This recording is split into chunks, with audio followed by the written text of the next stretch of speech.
మన జీవితంలో ఒక వ్యాధి, ఒక జబ్బు వచ్చింది అనుకుందాం. ఆ జబ్బు మనం ఒక డాక్టర్ దగ్గరికి వెళ్ళాం, నయం కాలేదు. ఇంకొక డాక్టర్ దగ్గరికి వెళ్ళాం, నయం కాలేదు. ఇంకొక డాక్టర్ దగ్గరికి వెళ్ళాం, నయం కాలేదు. చివరికి ఎవరో చెప్పారు మనతోటి, ఏమని? మన ఊరు ఒక గొప్ప డాక్టర్ వస్తున్నాడు, మన ఊరు ఒక గొప్ప డాక్టర్ వస్తున్నాడు. ఆ డాక్టరు ఈ ప్రపంచంలోనే అందరి డాక్టర్ల కంటే కూడా గొప్పవాడు. ఆ డాక్టర్ దగ్గరికి వెళితే ఎవరి వ్యాధి అయినా కానీ నయమైపోద్ది, ఎవరి రోగమైనా కానీ నయమైపోద్ది, తగ్గిపోద్ది అని చెప్పారనుకో. ఆ వ్యాధితో ఉన్న వ్యక్తి ఏ విధంగా ఉంటాడు? 1000 కళ్ళతో ఎదురు చూస్తాడు. ఒకటి రాగానే తనతో తాను ఏమని చెప్పుకుంటాడంటే, ఏమి జరిగినా కానీ ఇవాళ నేను ఆ డాక్టర్ గారిని కలవాలి. నా దగ్గర ఉన్న డబ్బు, నాకున్న పేరు పలుకు ప్రఖ్యాతులు, నాకు ఏదున్నా కానీ ఆయనకి ఇవ్వడానికి సిద్ధం. చివరి ప్రయత్నం, what is it? The last effort. చివరి ప్రయత్నంగా తప్పనిసరిగా ఆ వ్యక్తి చేస్తాడు. ప్రియులారా, ఈరోజు వాక్యములో మనం 2 గొప్ప అద్భుతాలు చూస్తున్నాం. వేరే విధంగా చెప్పాలి అంటే, భయంకరమైన వ్యాధితో బాధపడుతున్న 2 వ్యక్తులను చూస్తున్నాం. మొదటి వ్యక్తి రక్తస్రావ రోగి, వ్యాధితో బాధపడుతుంది. ఆమె గురించి ఏమని చెప్పింది వాక్యము? ఏదో 1 నెల, 2 నెలలు, 1 సంవత్సరం, 2 సంవత్సరాల నుంచి బాధపడతల్లా ఆవిడ. 12 సంవత్సరాల నుంచి. ఎన్ని సంవత్సరాల నుంచి? 12 సంవత్సరాల నుంచి. వాక్యాన్ని చదువుకుంటే మార్కు సువార్త 5వ అధ్యాయము 25వ వచనాన్ని చదువుకుందాం. 12 సంవత్సరముల నుండి రక్తస్రావ వ్యాధితో బాధపడుచున్న ఒక స్త్రీ, ఇక ఇప్పుడు వినండి జాగ్రత్తగా, ఎన్నో బాధలు పడ్డది. ఎందరో డాక్టర్ల దగ్గరికి వెళ్ళింది, తన స్వస్థత పొందుటకై తనకున్న డబ్బంతా కూడా వెచ్చించింది. ఆ వ్యాధి తగ్గటానికి బదులుగా పెరుగుతా ఉంది. ఎంత బాధాకరమైన స్థితి అండి! ఆ తల్లి ఎంత వేదనతోటి ఉందో చూడండి. ప్రియులారా, ఆవిడికి ఆ జబ్బు 1 సంవత్సరం కాదు, 2 సంవత్సరాలు కాదు, దీర్ఘకాలంగా ఏం జరుగుతుంది? ఎన్నో బాధలు పడిందంటండి. రెండవది, ఎంతోమంది డాక్టర్ల దగ్గరికి వెళ్ళింది. కొన్నిసార్లు నా దగ్గరికి వస్తారు, అయ్యా ప్రార్థన చెయ్యయ్యా, వేదనతో, కన్నీటితో, భయంకరమైన వేదనతో వస్తారు. ఎక్కడెక్కడి నుంచో వస్తారు. నిజం చెప్తున్నా ప్రియులారా, హైదరాబాద్ నుంచి మొన్న ఒకళ్ళు వచ్చారు. నేను అన్నాను, అయ్యా నేను ఫోన్లో ప్రార్థన చేస్తాను, చాలా ఖర్చుతో కూడుకుందయ్యా. లేదు స్వామి, మిమ్మల్ని ఒక్కసారి కలవాలి, మీ చేతిని మా తల మీద ఉంచాలి. అక్కడికి వచ్చిన తర్వాత నాకు అర్థమయ్యేది ఏంటంటే, వాళ్ళు హైదరాబాదు లాంటి సిటీలో కూడా వాళ్ళకున్నటువంటి ఆ వ్యాధి కొరకై అందరి దగ్గరికి వెళ్ళారు. మనలో కూడా కొంతమంది ఉంటామండి, మనలో కూడా కొంతమందిమి ఉంటాం. ఇంకా జబ్బుకు మందు లేదు, ఆ వ్యాధికి మందు లేదు. మానవ మాతృడు ఎవ్వడూ కూడా జబ్బును నయము చెయ్యలేడు. అటువంటి వ్యాధులు నీవు నేను కూడా కొన్నిసార్లు పీడించబడతాం. ఆ స్త్రీ కూడా అటువంటి దయనీయమైనటువంటి కన్నీటి గాథ, కన్నీటి వేదన, తనలో ఉన్న శక్తి అంతా పోతుందండి. అనారోగ్యం పాలైపోయింది. ఆ జబ్బు నయం చేసుకోవటానికి ఎన్నో బాధలు పడింది. ఎంతోమంది డాక్టర్ల దగ్గరికి వెళ్ళింది. ఇంకా తనకున్న డబ్బంతా కూడా అయిపోయిందండి. ఇక తనకి దిక్కు లేదు. అర్థమవుతుందా? అన్ని ప్రయత్నాలు చేసింది, తన దగ్గర ఉన్న డబ్బంతా కూడా ఖర్చు చేసింది, అయిపోయింది. All the money she had already spent on doctors. ఈ రోజుల్లో ఆసుపత్రులు ఎలాగున్నాయండి? వీడు ముందు ముందు జబ్బు వలన చచ్చిపోతాను అనుకుంటాడు. అమ్మా, జబ్బు వలన చచ్చిపోతాను అనుకుంటాడు.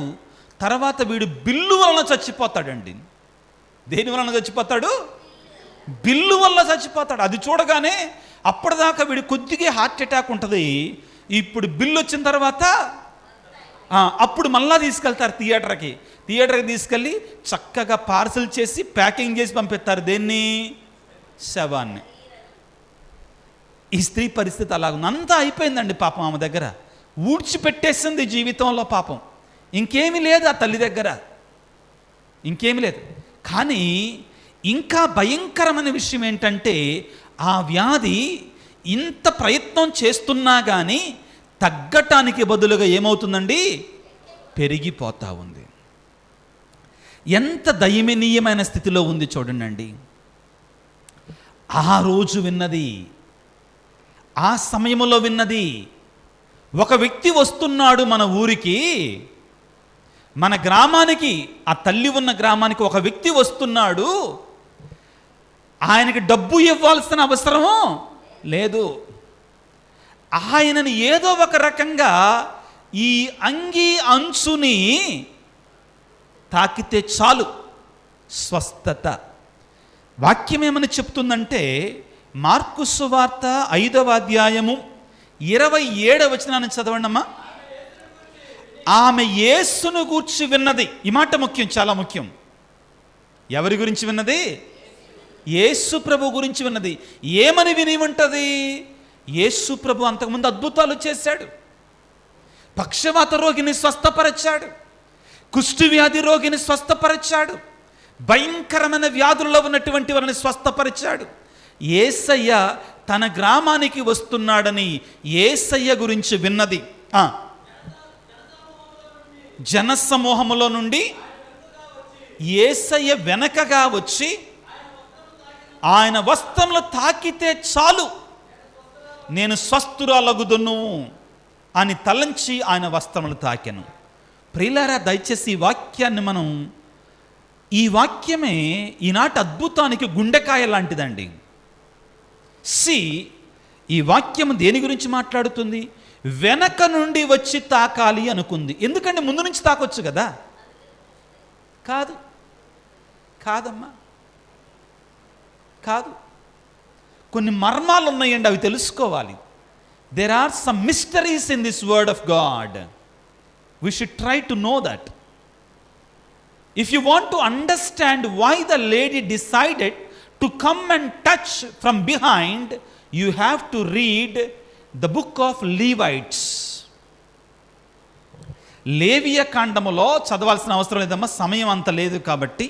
లేవియ కాండములో 15వ అధ్యాయము 25 నుండి 30వ వచనం వరకు ఏమని చెప్తుందంటే, రక్తస్రావముతో ఉన్నటువంటి స్త్రీ, ఋతుక్రమముతో ఉన్న స్త్రీ ఇంటి బయటికి రాకూడదు,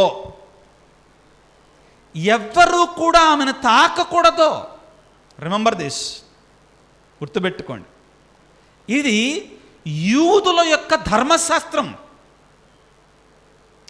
A lady who has hemorrhage, or even for the sake of the explanation of the word of God, I am using these words, even a lady who is in the period time should not come out of the house, and anybody who touches her will become unclean. Book of Levites chapter 15 verses 25 to 30 and book of Levites chapter 15 verse 31.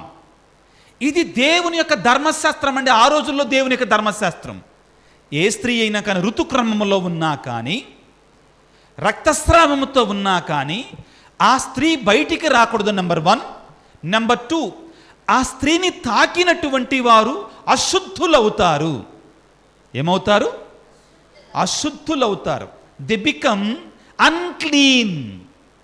కాబట్టి ఆ స్త్రీకి ధైర్యం చాలా.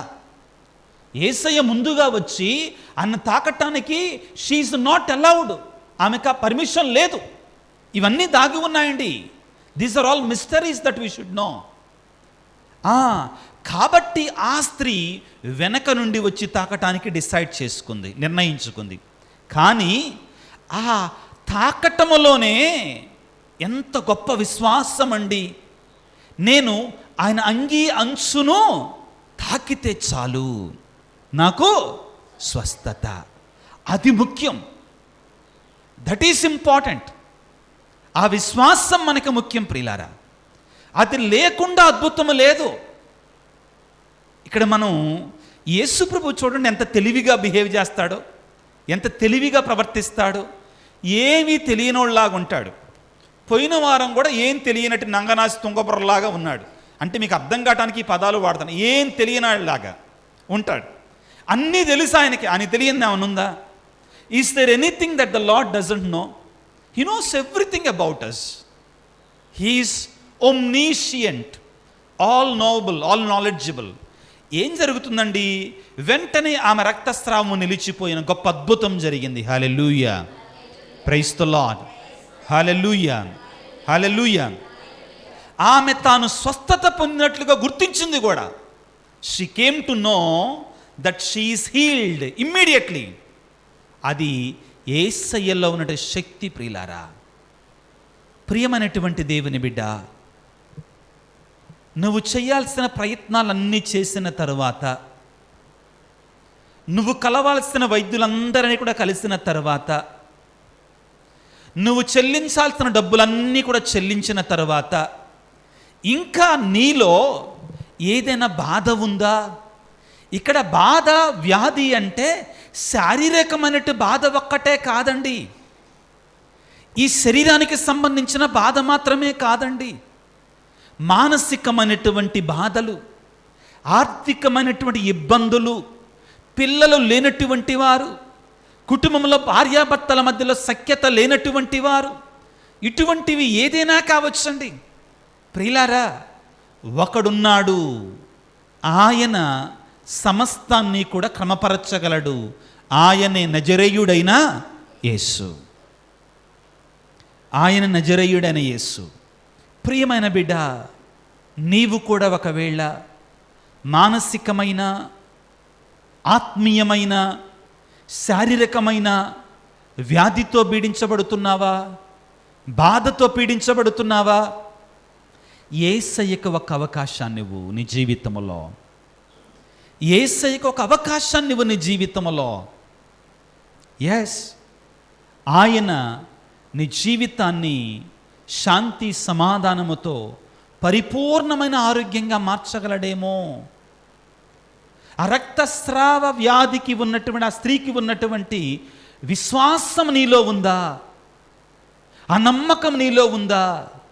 ఆ విశ్వాసముతో ఆయన దగ్గరికి వెళ్ళి యేసయ్యకి ఒక్క అవకాశాన్ని ఇచ్చి చూడు. ఏమో ఆ యేసయ్య నీ జీవితాన్ని ఈరోజే మార్చబోతున్నాడేమో. ఏమంటుంది ఆ స్త్రీ? ఆయన వస్త్రములను తాకినంత మాత్రమున నేను స్వస్థురలగుదునని విశ్వాసముతో ఆయన వస్త్రమును తాకెను. అటువంటి విశ్వాసం మనందరికీ ప్రసాదించమని ఆ దేవాది దేవుని ఈ పరిశుద్ధ బలి పూజలో ప్రార్థన చేసుకుందాం. సర్వశక్తిమంతుడా, సర్వోన్నతుడా, పరమ వైద్యుడా, నీకు స్తోత్రాలు. ఈనాడు రక్తస్రావ రోగిని స్వస్థపరిచిన గొప్ప దేవా, కుమారి, నీ విశ్వాసము నిన్ను స్వస్థపరిచినది. ఆరోగ్యవతివై సమాధానముతో పోయి రమ్మని పలికిన దేవా, ఈనాడు అనారోగ్యముతో, అస్వస్థతతో బాధపడుతున్న బిడ్డలందరి కొరకే ప్రార్థిస్తున్నాను. నీ గాయపడిన హస్తములతో తాకి స్వస్థపరచండి. ముఖ్యంగా భయంకరమైన వ్యాధులతో ఉండటం మమ్మందరినీ కూడా నీ పవిత్రమైన హస్తాలతో తాకండి ప్రభువా. ఇదిగో మానసికమైన, ఆత్మీయమైన, శారీరకమైన రుగ్మతలతో, వ్యాధులతో, రోగాలతో ఉన్న ప్రతి బిడ్డను, అన్నిటికంటే ముఖ్యంగా ఎంతో కృంగి కృషించిపోతున్న బిడ్డలందరినీ కూడా ఈనాడు రక్తస్రావ రోగిని స్వస్థపరచినట్లుగా స్వస్థపరచండి. నీ సన్నిధిలో ఉన్న బిడ్డలను దీవించండి నాయన. వారి తలంపులను, ఉద్దేశాలను, కోరికలను ఆశీర్వదించమని మా ప్రభువైన క్రీస్తు ద్వారా వేడుకొనుచున్నాము తండ్రి.